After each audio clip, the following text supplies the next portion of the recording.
The mother wound is a very prominent wounding that every person has because every person is here through a woman who is maybe or maybe not a mother. Today's video, I want to talk about the mother wound, the mother archetype, and come on, the mother wound, the mother archetype, and give you a greater understanding of what your mother wounding may be just by dissecting on your personal relationship to the mother. And then we'll look at the collective mother that is just so important. It really gives us a clear understanding on the way that we place certain expectations on our current mother. So, meet my cat. If you haven't met her, her name is Mimi. Well, her name is Coco. I call her Mimi, but okay. So, when we begin this journey with the mother, this is so important that we understand because we gain a sense of ourself. We have our rooting, our feet are planted in earth, and this is where we gain our self-esteem. It's through the mother. It is through, first of all, her identification with being a woman, but second of all, the way that she really projects her femininity onto those around her and her children. So when we experience our mother firsthand, this interpersonal relationship creates our psychic structure. So this first connection, whether it's your mother or a father figure that carries the mother title and he has to bring about these mother qualities, you know, the the way that we are formed is through this powerful relationship. And the things that weren't given to us during the time that we have been in survival mode and had to rely on them to be our source of nourishment, right? As infants, we can't take care of ourselves. We scream for attention to be seen. So when this primary caregiver is neglectful or, emotionally abusive, if they are cold, aloof, if they are detached, or even devouring and they cause, future enmeshment, codependency, like the way that the mother quality gives to or does not give to the person highly affects the way that we perceive ourselves and the way that we connect with the outside world. So we get a sense of, who am I and where do I end? Who are you and where do you begin? And it's really beautiful when we do have a mother that can support us in such a way that is compassionate and giving and selfless and all-encompassing love. However, that those qualities of the mother put so much pressure on a woman, and it's not fair in a larger sense of being a human that we are placed on a certain status. But here's where we get into the archetype of the mother. This is the great mother, and she carries the image of the more human, mundane mother or woman, and we internalize this great mother and hope that our mother will meet up to the standards of what this greater energy is.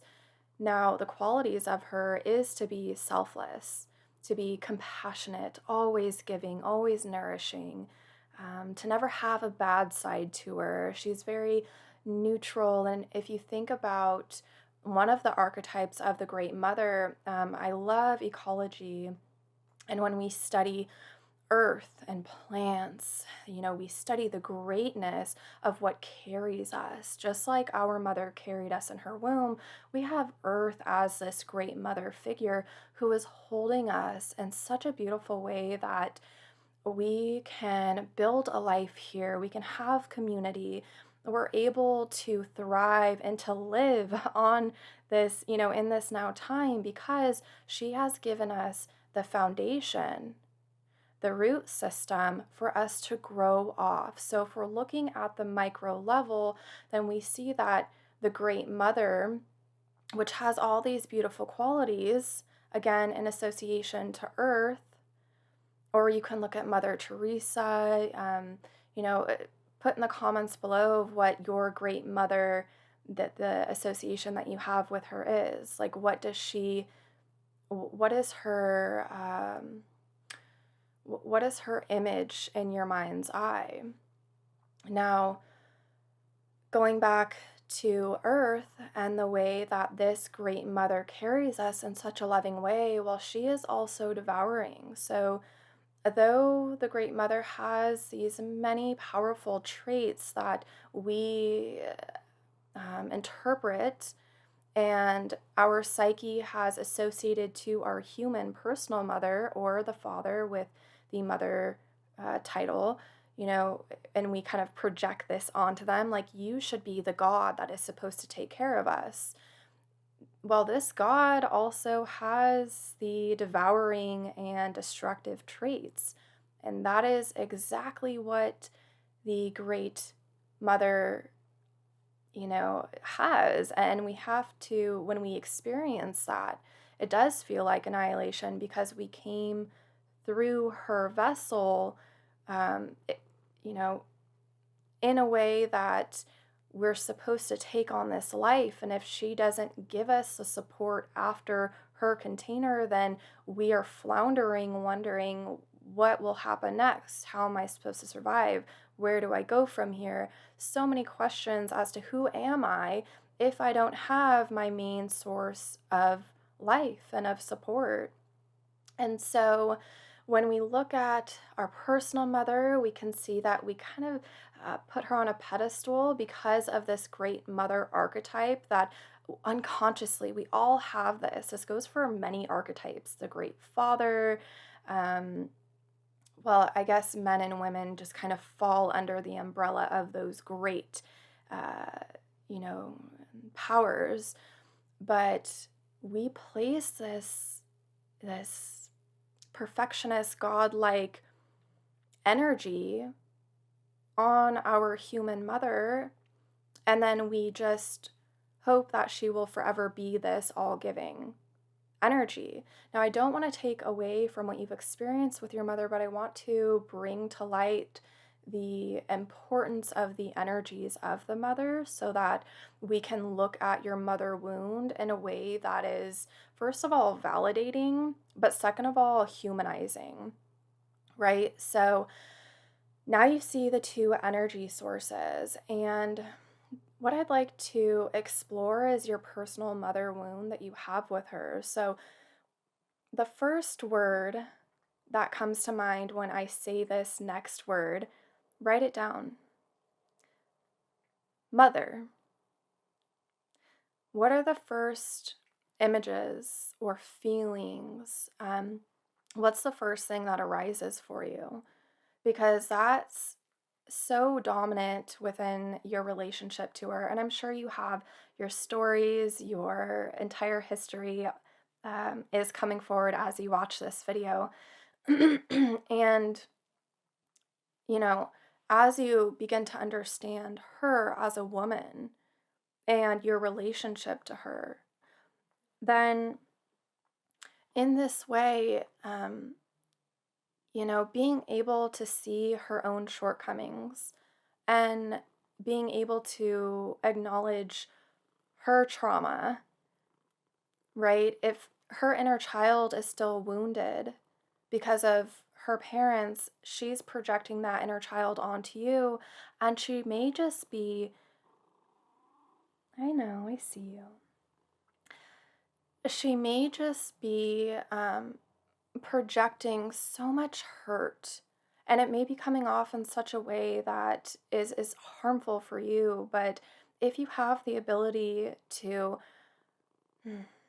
be able to set some strong boundaries so you don't have your personal emotions hurt anymore, but to be able to see her and her wounding and take a step back and not take on her emotions, not have to have this codependent relationship, or maybe, identify that your anxious or avoidant attachment style is because of your relationship to your mother, and then being able to kind of pull yourself out of it, differentiate from this pattern that you've acquired through her, to then place yourself in a state of, I am separate from my mother, so now I'm going about my life in this way. I'm not codependent. I am not um, people pleasing. I am not making myself smaller because I have to please the mother and I have to meet her emotions.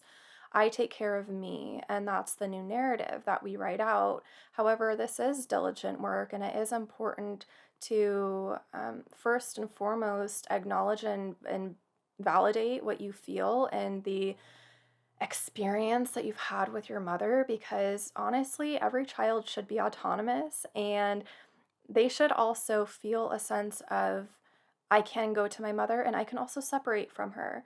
I have my emotions and her emotions are not mine. My mother is a human and she is heavy and dense, and she is, a woman who has, repressed sexuality for many years. She is her own energetic system, and I am my own. And again, as I said, it takes work to disidentify, to create your own grounding system, and then to develop a new relationship with her based off of your own place of knowing what you know. But when you hold any kind of resentment towards the mother, or if you have any kind of resistance towards her, that mother wound is lit up. Okay, that goes for anyone. Like if you have a resistance with the father, if you have a resistance with any kind of system involved, well, there's a greater meaning towards this appall. And to kind of anchor into the understanding of this psychologically, like we have to kind of go there and sit with the resistance and allow that band to break so that we can see through the veil that we have had over us, so that we can have a solid relationship, even if that does mean some boundaries and distance. Okay, it's more than anything being able to have a neutral connection to yourself and to your mother, or to the other, which is alien or foreign or feels detrimental to the system. Now, before I end this video, I want to emphasize that as you're working through the mother wound, you're working with the relationship with her and the relationship with the great mother, the great image of the mother, and it's slowly going to alter and shift, and you'll begin to find that the things that you used to place in your life to fill the void, to make you feel whole and compassionate and make you feel something of warmth and nourishment and love, well, this will greatly be adjusted because you're developing a new relationship with the mother. This happened when I went sober. It's been almost 2 years now, celebratory, yay. But now it's happening for me on a more of a micro scale with other things that I have addictions with that fill a void for me. And I'm learning to just such, like, to give you a small example, honey. I was just talking to my client the other day about this, how I go to honey to fill my sweet tooth. Um, and honey is my vice or my crutch, but it's excessive. And so I've actually created, oh, it's all the way over there. I've actually created a little honey oil that I rub on my skin, just as a little substitute while I integrate my own kind of honey. My own addiction is being worked through, though it's such a healthy, flavor and addiction or compulsion, it's still there. It's still taking me away from my own personal sweetness. And that's exactly what it will do for you when you begin to build the new relationship with the mother and see how you're giving the mother away and you're not mothering yourself uh, to these other things. So we want to integrate and remother ourselves. And in that process, it is a validation of your wounding with your mother. And then slowly over time, it becomes a humanization of the human mother. She is not a god. She is a human who has her own heaviness. And I'm not trying to invalidate your experience, but I want to just let you know that this compassion and the understanding of another human being and whatever it is that they go through, it really allows you to be in a state of full forgiveness and not a state of resentment and I'm just going to move on with my life and forget about all of it. No, like there has to be a place of forgiveness unless you want to carry this resentment throughout the rest of your life and hold on to that weight. I recommend you do not. So as my voice is going in and out, I hope this video has supported you. Let me know in the comments below, and I will see you in the next video.